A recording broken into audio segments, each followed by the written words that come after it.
বিশ্বনবী মুহাম্মদুর রাসূলুল্লাহ সাল্লাল্লাহু আলাইহি ওয়াসাল্লাম বলেছেন, মান সাল্লা আলাইয়া ওয়াহিদাতান সাল্লাল্লাহু আলাইহি আশারা মাররাতান। যে ব্যক্তি আমার উপরে একবার দরুদ পড়বে, আল্লাহ তাবারক তাআলা তার উপরে 10 বার রহমত নাজিল করবেন। বলি সুবহানাল্লাহ। আর এক হাদিসে বিশ্বনবী মুহাম্মদুর রাসূলুল্লাহ সাল্লাল্লাহু আলাইহি ওয়াসাল্লাম বলেছেন, মান সাল্লা আলাইয়া ওয়াহিদাতান সাল্লাল্লাহু আলাইহি আশারা মাররাতিন। যদি কোনো ব্যক্তি একবার আমার উপরে দরদ পড়ে, তার উপরে আল্লাহ তাবারক তাআলা 10টি রহমত নাজিল করবেন। ওয়া হুত্তাত আনহু আশরু খাতিয়াতিন, আর তার 10টা গুনাহ মাফ হয়ে যাবে। ওয়া রুফিয়াত আনহু আশরু দারাজাতিন, আর তার 10টা সম্মান বৃদ্ধি পাবে, 10টি মর্যাদা বাড়বে। বুজুর্গ দোস্ত, দরুদ এত দামি বস্তু। আর এক হাদিসে বিশ্বনবী সাল্লাল্লাহু আলাইহি ওয়াসাল্লাম বলেছেন, মান সাল্লা আলাইয়া কবরি সামিতুহু। যে ব্যক্তি আমার কাছে, আমার কবরের কাছে এসে দরুদ পড়ে আমি শুনি। ওমান সাল্লা আলাইয়া নাইয়া নবলিগতুহু। আর যে ব্যক্তি দূর দারাজ থেকে আমার উপরে দরুদ পাঠায়, লক্ষ লক্ষ ফেরেশতা নিযুক্ত করা আছে, ফেরেশতারা তার দরুদ আমার কাছে পৌঁছে দেয়। আর এক হাদিসে বিশ্বনবী সাল্লাল্লাহু আলাইহি ওয়াসাল্লাম বলেছেন, ইন্না লিল্লাহি মালাইকাতান সাইয়্যাহিনা ফিল আরদি ইউবাল্লিগুনি মিন উম্মতি আসসালাম। আল্লাহ তাবারক তাআলা লক্ষ লক্ষ ফেরেশতা নিযুক্ত করে রেখেছে, তাদের কাজ হলো জমিনে ভ্রমণ করা। কোথায় আল্লাহর নবীর ওপরে দরুদ পাঠ হয়, তারা দরুদ শোনা মাত্রই তাদের নাম, তাদের বাবার নাম, তাদের দাদার নাম নিয়ে, তাদের গ্রামের নাম নিয়ে আমার কাছে এসে দরুদ পৌঁছে দেয়। বলি সুবহানাল্লাহ। সম্মানীয় বুজুর্গ দোস্ত, দরুদ এটা একটা গুরুত্বপূর্ণ আমাদের ইবাদত। এক হাদিসে বিশ্বনবী সাল্লাল্লাহু আলাইহি ওয়াসাল্লাম বলেছেন, আদ-দুআউ মাওকুফুন বাইনাস সামাই ওয়াল আরদ লা ইয়াসআদু মিনহু শাইউন। দোয়া আসমান এবং জমিনের মাঝখানে টাঙানো থাকে। কোনো দোয়া আল্লাহর দরবারে ওঠে না যতক্ষণ পর্যন্ত নবীর উপরে দরুদ পাঠ না করা হয়। আর নবীর উপরে দরুদ পাঠ করলে তখন সেই দোয়া আল্লাহ তাবারক তাআলা সপ্ত আকাশের উপরে তুলে নেন। বলি সুবহানাল্লাহ।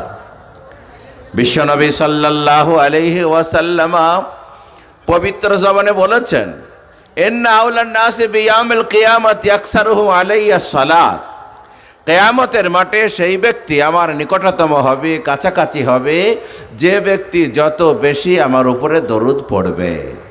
সম্মানীয় বুজুর্গ দোস্ত, আল্লাহ তাবারক তাআলার নবীকে যারা ভালোবাসে, তারা নবীর উপরে দরুদ পড়ে। বিশ্বনবী মুহাম্মদুর রাসূলুল্লাহ সাল্লাল্লাহু আলাইহি ওয়াসাল্লাম বলেছেন, যত বেশি আমার উপরে দরুদ পড়বে আমাকে সে স্বপ্নে দেখতে পাবে, আর যে ব্যক্তি আমাকে স্বপ্নে দেখবে সে আমাকেই দেখবে। আল্লাহর নবী বলেন, মান রাআনি ফিল মানামি ফাকাদ রাআনি। যে ব্যক্তি আমাকে স্বপ্নে দেখল সে যেন আমাকে স্বপ্নে দেখল। ফা ইন্না শাইতানা লাম ইয়াতামাসাল বিসূরাতি। শয়তান সবার রূপ ধরতে পারে কিন্তু আমার রূপ ধরতে পারে না। শয়তান অলি আউলিয়া গাউস কুতুব পীর দরবেশ এমনকি আল্লাহর রূপ ধারণ করে, কিন্তু বিশ্বনবী মুহাম্মদুর রাসূলুল্লাহ সাল্লাল্লাহু আলাইহি ওয়াসাল্লামের রূপ ধারণ করতে পারে না। আল্লাহর নবী সাল্লাল্লাহু আলাইহি ওয়াসাল্লামকে যে যত ভালোবাসবে, তার উপরে দরুদ পড়বে, সে তত নবীজিকে স্বপ্নের মাধ্যমে দেখতে পাবে। আর যে ব্যক্তি নবীজিকে স্বপ্নের মাধ্যমে দেখবে, নবীজি বলছেন, হাল্লাত শাফাআতি, আমার শাফাত তার জন্য হালাল হয়ে যাবে। বুঝুর কথাস্থ। বিশ্বনবী মুহাম্মদ সাল্লাল্লাহু আলাইহি ওয়াসাল্লামকে একজন সাহাবী জিজ্ঞাসা করলেন, হুজুর আপনি বলতে পারেন কিয়ামত কবে হবে? আল্লাহর নবী বললেন, তুমি কিয়ামতের জন্য কতটা রেডি হয়েছ, কতটা তৈরি হয়েছে বলো? সে সাহাবী বলল, হুজুর আপনাকে কি বলবো, আমি কিয়ামতের জন্য অতটা রেডি হতে পারিনি, অতটা তৈরি হতে পারিনি, কিন্তু আপনাকে আমি ভালোবাসি। বিশ্বনবী মুহাম্মদ সাল্লাল্লাহু আলাইহি ওয়াসাল্লামা পবিত্র জবানে বললেন, আল মারউ মান হাব্বা, যে ব্যক্তি যাকে ভালোবাসে কিয়ামতের মাঠে সে তার সাথে উঠবে। কিয়ামত কবে হবে আমি বলতে পারবো না, কবে কিয়ামত হবে আমি তা জানি না, আল্লাহ তাবারক তাআলা ভালো জানেন। তবে তুমি যখন বলেছো আমাকে ভালোবাসো, আমি নবী বলে দিলাম, আল মারউ মান হাব্বা, যে ব্যক্তি যাকে ভালোবাসে কিয়ামতের মাঠে সে তার সাথে থাকবে। আল্লাহর নবী সাল্লাল্লাহু আলাইহি ওয়াসাল্লামা পবিত্র জবানে বলে দিয়েছেন, লা ইউমিনু আহাদুকুম হাত্তা কুনা হাব্বা ইলাইহি মিন ওয়ালিদিহি ওয়া ওয়ালাদিহি ওয়ান নাসি আজমাইন। অতক্ষণ পর্যন্ত তুমি কামিল মুমিন হতে পারবে না, প্রকৃত ঈমানদার হতে পারবে না, যতক্ষণ পর্যন্ত তুমি তোমার ছেলে থেকে, তোমার মেয়ে থেকে, তোমার মা বাপ থেকে, দাদু দাদি থেকে, আত্মীয় স্বজন থেকে, এমনকি সারা পৃথিবীর সমস্ত মানুষ থেকে নবীকে বেশি ভালোবাসবে না। এই জন্য বুঝুর কথাস্থ ঈমানদার হওয়ার জন্য জরুরি হলো, মুমিন হওয়ার জন্য জরুরি হলো আপনাকে সারা দুনিয়ার সব থেকে বিশ্বনবী মুহাম্মদ সাল্লাল্লাহু আলাইহি ওয়াসাল্লামকে বেশি ভালোবাসতে হবে। রেজিনগরে দেখছি একটা লোকের এই চুলগুলো একটা ছেলের কাটা, এইখানে চুল। বলে এটা কি চুল কাটা গো? বললো হুজুর এটা বুঝবেন না, এটা হলো তেরে নাম কাট। বলে এইরকম কাট তো বাবার কালে দেখিনি। একজনের দেখছি এগুলো চাঁচা, এইখানে দুটি চুল ঝুলছে লাল চুল। বলে এটা কি? বলে এটা নারায়ণ কাট। একজনের দেখছি দাড়ি এদিকেও চাঁচা এদিকেও চাঁচা, এইখানে দুটি দাড়ি পেঁয়াজি দাড়ি, পেঁয়াজের পাছায় যেমন থাকে এমন কেন? বলছে হুজুর আপনি জানেন না ওই ছেলেটার ওই রকম চুল, এই জন্য ও কোনো সিনেমার নায়ককে ভালোবাসে কিংবা কোনো খেলার নায়ককে ভালোবাসে, তার ওই রকম চুল, তার মতো চুল রেখেছে, এই রকম ওর পেঁয়াজি দাড়ি, এই জন্য এ একটা পার্টি করে, ওই পার্টির সর্বোচ্চ নেতার এরকম দাড়ি ছিল, সেই জন্য তার মতো দাড়ি রেখেছে। যে যাকে ভালোবাসে তার মতো ঢং করতে মন চায়। আল্লাহ তাআলা কোরআনে বলেছেন, লাকাদ কানা লাকুম ফি রাসূলিল্লাহি উসওয়াতুন হাসানা, তোমাদের জন্য আমার রসুল উত্তম নিদর্শন। তোমার চুল কেমন হবে, তোমার দাড়ি কেমন হবে, তোমার আশাক পোশাক কেমন হবে, তোমার জামা কাপড় কেমন হবে, তোমার খাওয়া দাওয়া কেমন হবে, ওটা বসা কেমন হবে, আমার রসুল তোমাদের জন্য বেহতরিন নমুনা।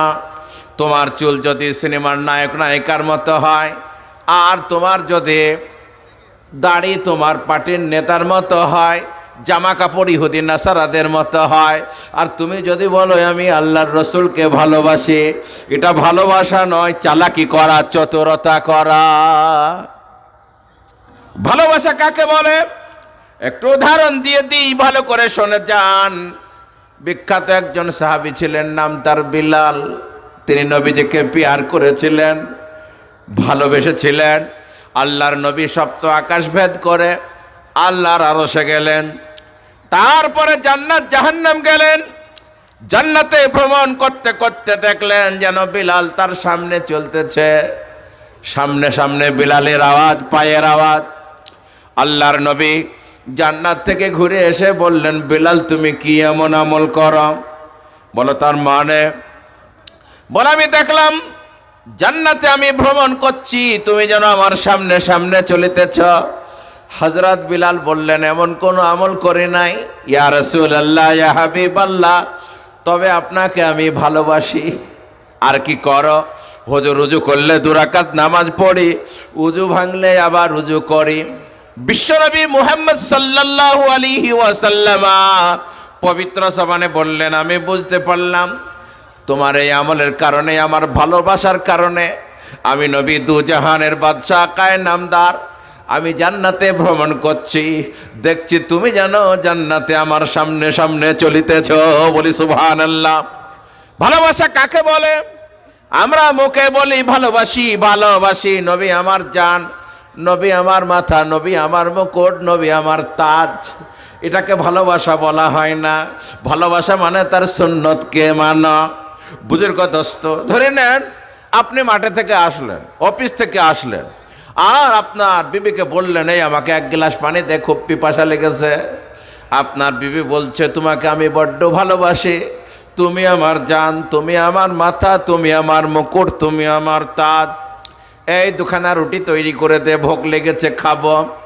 আপনার বিবি আপনাকে বলছে তুমি আমার ভালোবাসা, তুমি আমার জান, তুমি আমার মাথা, তুমি আমার মুকুট, এই ঘুম এসেছে বিছিন পেড়ে দে সব। আপনার বিবি আপনাকে বলছে তুমি আমার জান, তুমি আমার ভালোবাসা, তুমি আমার মাথা মুকুট।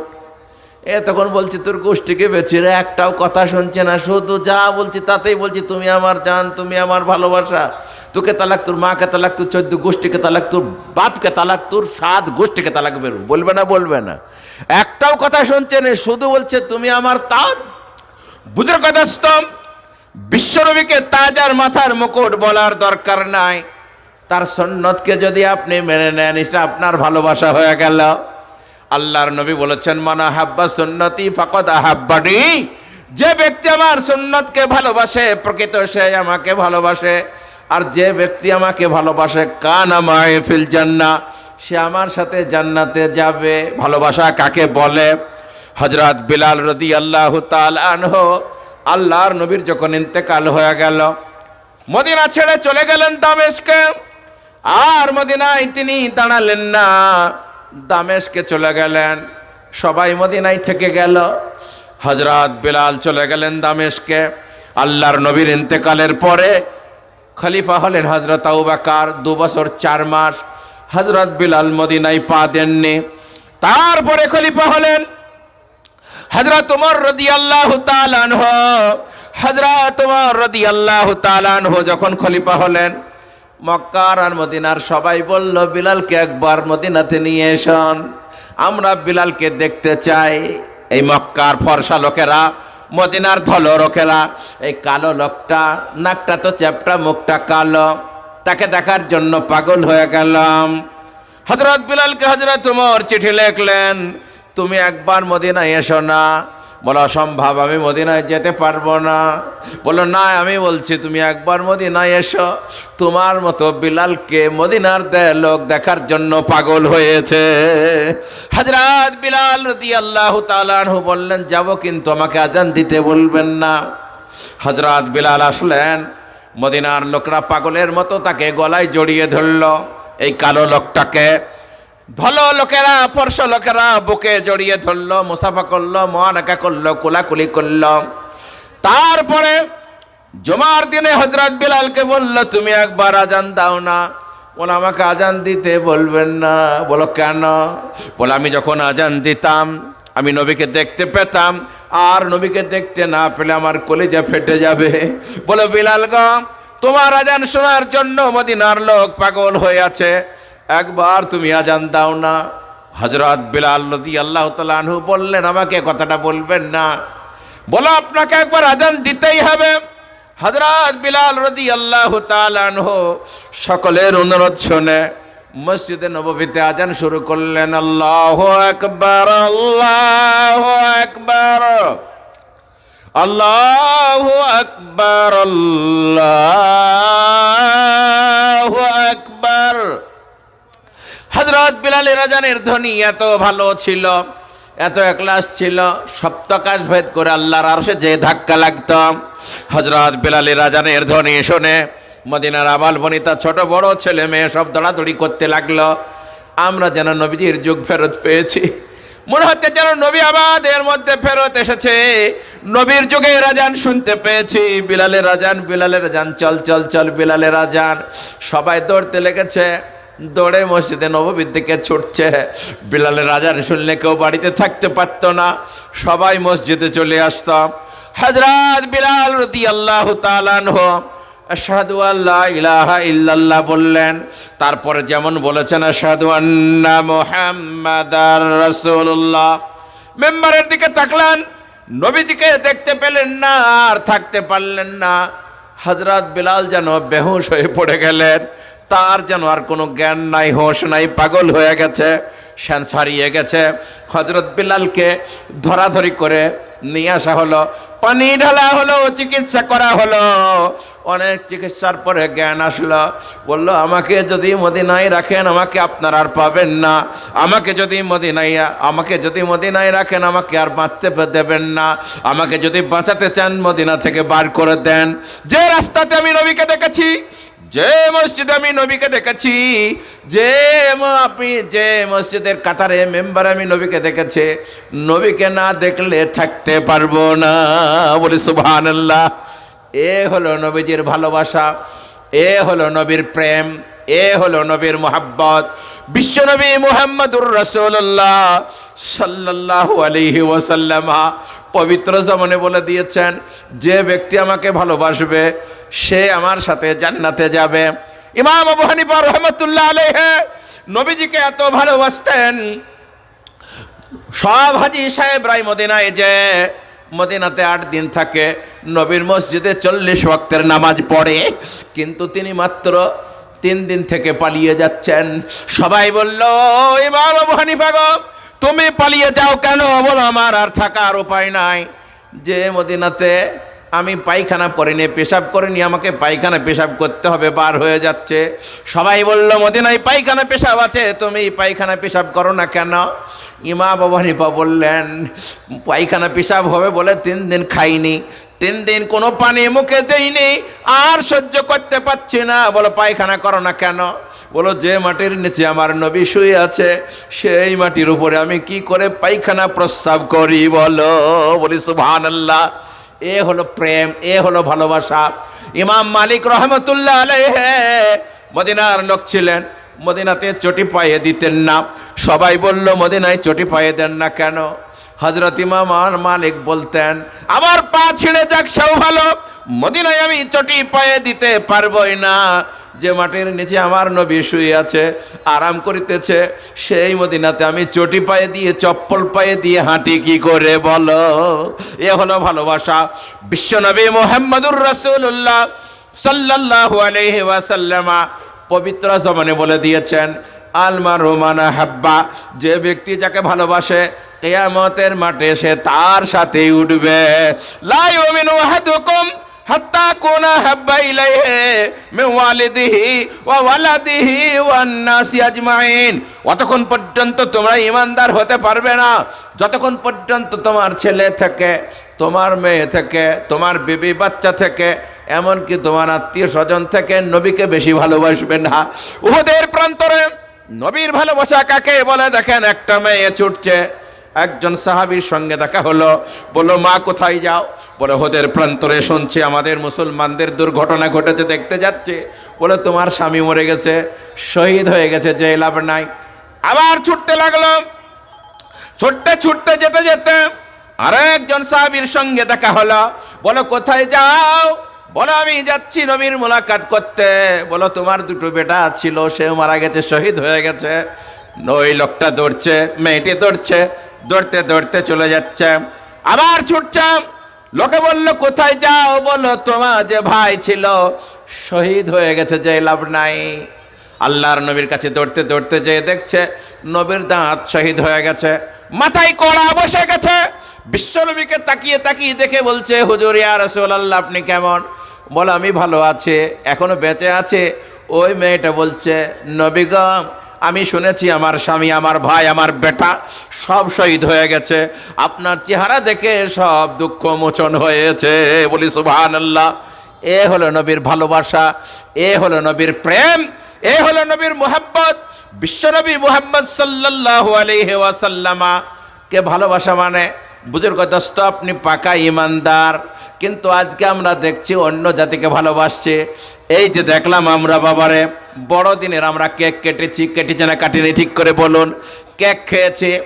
আর এই যে 1 জানুয়ারিতে আমরা রাত্রি জাগরণ করেছে, আমরা বুজুর্গ দোস্ত তারপরে ফিস্টি খাচ্ছি 1 জানুয়ারি থেকে। এখন সমানে ফিস্টি হচ্ছে, পৌরশলা হচ্ছে, এগুলা নবীকে ভালোবাসার আলামত নয়। যে যাকে ভালোবাসে তার মতো ঢং করতে মন যায়।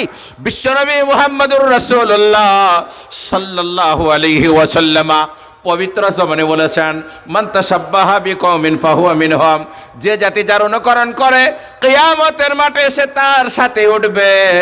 এই যে নতুন আপনার বছর পালন করা, এটা আপনার বাবার বছর নয়, আপনাদের আরবি বছর হলো মুহররম মাস থেকে, আমাদের বাংলা বছর হলো বা বৈশাখ মাস থেকে, ইংরেজি বছর এটা হলো বুজুর্গদস্ত জানুয়ারি মাস থেকে। সবই আল্লাহর হুকুম, সবই আল্লাহর বছর, কিন্তু তখন আমাদের কোনো খোঁজ থাকে না। আর জানুয়ারি মাস আসলে আমরা রং করি, আমরা বড়দিনের কেক কাটি, আর আমরা বুজুর্গদস্ত জানুয়ারি মাসে আমরা ফিস্টি করি, রং ঢং করি। এগুলা নবীকে ভালোবাসার আলামত নয়। বিশ্বনবী মুহাম্মদ সাল্লাল্লাহু আলাইহি ওয়াসাল্লাম বললেন, মান তাশাব্বাহা বিকওমিন ফাহুয়া মিনহুম, যে জাতি যার অনুকরণ করবে কিয়ামতের মাঠে সে তার সাথে উঠবে।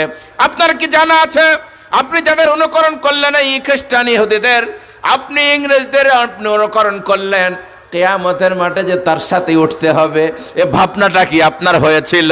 এ ভাবনা হয়নি, তাই আপনার ছেলেকে আপনি টাকা দিচ্ছেন ফিস্ট করার জন্য, আপনার মেয়েকে টাকা দিচ্ছেন, আর তারা বক্স বাজাচ্ছে, রং বাজাচ্ছে। বিশ্বনবী বলেছেন, তিন কাজ যখন আমার উম্মতের মধ্যে বেশি হবে, তারা যেন অতিবৃষ্টি, অনাবৃষ্টি, আযাব, গজব, মুসিবত, করোনা আর ডায়রিয়া, কলেরা আর অমিক্রণ যত দেখছো, এগুলার তোমরা যেন অপেক্ষা করো। তিন কাম যখন তোমাদের মধ্যে বেশি হবে, এক নম্বর ব্যভিচার যখন বেশি হবে, ব্যভিচারে যখন মানুষ লিপ্ত হবে, আল্লাহ বলেছেন, ওয়ালা তাকরাবুজ জিনা ইন্নাহু কানা ফাহিশা ওয়া মাকাতা ওয়া সাবিলা। ব্যভিচার তো দূরে থাক, ব্যভিচারে উদ্বুদ্ধ করে এমন জিনিসের কাছে খবরদার যেও না। ব্যভিচার যদি কোনো এলাকায় হয়, বুজুর্গদস্ত ভালো করে শুনে নেন, ওই আমেরিকার ছবি, লন্ডনের ছবি আর আপনার ইউরোপের ছবি আপনার মোবাইলের টাওয়ারে টেনে নিয়ে আসে, তেমনি যে এলাকায় ব্যভিচার হয় ওই এলাকার আল্লাহর গজব টেনে নিয়ে আসে। বলেন আস্তাগফিরুল্লাহ। তিন কাজ যখন বেশি হবে, তখন যেন তারা আল্লাহর গজব, আল্লাহর মুসিবতের অপেক্ষা করে। এক নম্বর যখন ব্যভিচার বেশি হবে, দুই নম্বর যখন মাদক দ্রব্য বেশি হবে, মদ, গাঁজা, তাড়ি, হেরোইন, ভাং, যাকে এক কথায় বলে মাদক, এই মাদক দ্রব্য বেশি খাবে। তিন নম্বর যখন গান বাজনা বেশি হবে, এই তিনটে কাজ যখন বেশি হবে, তখন তোমরা আল্লাহর গজব আযাবের অপেক্ষা করো। এই তিনটে কাজ আমাদের মধ্যে বেশি হচ্ছে না? হচ্ছে না? এ বাবা, হচ্ছে না? হচ্ছে না? জেনাও বেশি হচ্ছে, ব্যভিচারও বেশি হচ্ছে, মদও বেশি খাচ্ছে, আর এই যে গান বাজনা, ঢোল, এইটা আপনার বক্স বাজানো, এটাও ব্যাপকভাবে চলছে। নাউজুবিল্লাহি মিন যালিক। আমাদের ছেলেরা বুজুর্গদস্ত ফিস্ট করে, আর আপনার মদ খায়, আর আপনার ঢোল বাজায়, আর আপনার নাচে, এগুলাতে আল্লাহর গজব টেনে আনে। আল্লাহ তাআলা কোরআনে বলেন, যাহারাল ফাসাদু ফিল বাররি ওয়াল বাহরি বিমা কাসাবাত আইদিন নাসি লিইয়ুযিকাহুম বা'দাল্লাযী আমিলু। জলে আর স্থলে যেখানে তোমরা আযাব, গজব দেখো না কেন, মুসিবত দেখো না কেন, এগুলা তোমাদের কর্মের ফল। লিইয়ুযিকাহুম বা'দাল্লাযী আমিলু, তোমরা যে অপকর্ম করো তার কিঞ্চিত সাজা আমি দুনিয়াতে দিই। তো এইগুলা সব আমাদের অপকর্মের আজ ফল, আজ করোনা, আজ আযাব, আজ গজব, আজ লকডাউন, আজ অমক তমক, আর আমরা পাপ করেই যাচ্ছি। বলেন আস্তাগফিরুল্লাহ। তাই বলবো, এই দুর্দিনের সময় আমরা যদি হাদিস কোরআনকে আঁকড়ে ধরি, আজ আপনারা মাদ্রাসার জালসায় এসেছেন, ভাগ্যবান। যতদিন মাদ্রাসা থাকবে, যতদিন মাদ্রাসা বেঁচে থাকবে, ততদিন ইসলাম বেঁচে থাকবে, ততদিন কোরআন বেঁচে থাকবে। আল্লাহ তাআলা কোরআনে বলেন, ইন্না নাহনু নাযালনা যিকরা ওয়া ইন্না লাহু লাহাফিজুন। আমি পবিত্র কোরআন নাজিল করেছি, তার হেফাজতের দায়িত্ব আমি নিয়েছি। আল্লাহ কোরআন নাজিল করেছেন 1400 বছর থেকে 1441 বছর আজ পূরণ হলো কোরআনের নাজিল হওয়া, সম্পূর্ণ হওয়া। তখন থেকে আজ পর্যন্ত আল্লাহ কোরআন অক্ষত রেখেছেন। সেই অক্ষত রেখেছেন মাদ্রাসাগুলার মাধ্যমে। বলেন সুবহানাল্লাহ। কিসের মাধ্যমে বললাম বাবা? মাদ্রাসাগুলার মাধ্যমে কোরআনকে আল্লাহ হেফাজত করে রেখেছেন। মাদ্রাসা যেদিন শেষ, কোরআন শেষ। এই মাদ্রাসার মাধ্যমে এখন পৃথিবীতে 800 কোটি মানুষ 180 কোটি মুসলমান, তার মধ্যেই মাদ্রাসার মাধ্যমে 4 কোটি কোরআনের হাফেজ, বলেন আলহামদুলিল্লাহ। টাটকা হাফেজ বর্তমানে 4 কোটি কোরআনের হাফেজ এই বুজুর্গ দস্ত পৃথিবীতে মৌজুদ, বলেন আলহামদুলিল্লাহ। কিসের মাধ্যমে? এই মাদ্রাসা মাধ্যম। এই জন্যই মাদ্রাসা যতদিন বাঁচবে কোরআন বাঁচবে, কোরআন যতদিন বাঁচবে ইসলাম বাঁচবে, মসজিদ বাঁচবে। এই মাদ্রাসা থেকে ইমাম সাপ্লাই দেওয়া হয়, এই মাদ্রাসা থেকে তো মুবাল্লিগ সাপ্লাই দেওয়া হয়, এই মাদ্রাসা থেকে লেখক সাপ্লাই দেওয়া হয়, এই মাদ্রাসা থেকে বক্তা সাপ্লাই দেওয়া হয়, এই মাদ্রাসা থেকে বুজুর্গ দোস্ত বিয়ে পড়ানোর ইমাম সাপ্লাই দেওয়া হয়, সব এই মাদ্রাসা থেকে সাপ্লাই দেওয়া হয়। এটা হলো ইসলামের পাওয়ার হাউস, এখান থেকে কোরআন সাপ্লাই দেওয়া হচ্ছে। এই জন্য আমরা সব মাদ্রাসাকে রক্তের মতো হেফাজত করব, চোখের মনের মতো হেফাজত করব, বলেন ইনশাআল্লাহ। আল্লাহ তাবারক তাআলা পবিত্র কোরআনে বলেছেন, ইন্না নাহনু নাযালনা যিকরা ওয়া ইন্না লাহু লাহাফিজুন। আজ যে দিনটা দেখছেন, এই দিনে পুরা 1441 বছর হলো পবিত্র কোরআন নাজিল হওয়া। বুজুর্গ দোস্ত, এইভাবে আল্লাহ তাবারক তাআলা মাদ্রাসাগুলোর মাধ্যমে হেফাজত করেছেন। এই জন্য মাদ্রাসার তালিবুল ইলমদের ফজিলত বলেছেন, বিশ্বনবী বলেছেন, মান আকরামা আলিমান ফাকা আন্নামা আকরামা সাবিনা নবিয়ান। যে ব্যক্তি একটা আলেমের সম্মান করলো, সে যেন 70 জন নবীকে সম্মানিত করলো। ওমান আকরামা মুতাআল্লিমান ফাকা আন্নামা আকরামা সাবিনা শাহীদান। আর যে ব্যক্তি একজন শহীদকে সম্মানিত করলো, সে যেন 70 জন, যে ব্যক্তি একটা তালিবুল ইলমকে সম্মান করলো, সে যেন 70 জন শহীদকে সম্মানিত করলো। বলি সুবহানাল্লাহ। তাই লম্বা ওয়াজ নয়, এক্ষুনি আর কয়েক মিনিটের মধ্যে ইয়াসিন সাহেব চলে আসবেন, তিনি বক্তব্য রাখবেন। তার আগে বলবো, আমি আপনাদের এলাকার লোক, কাছের মানুষ,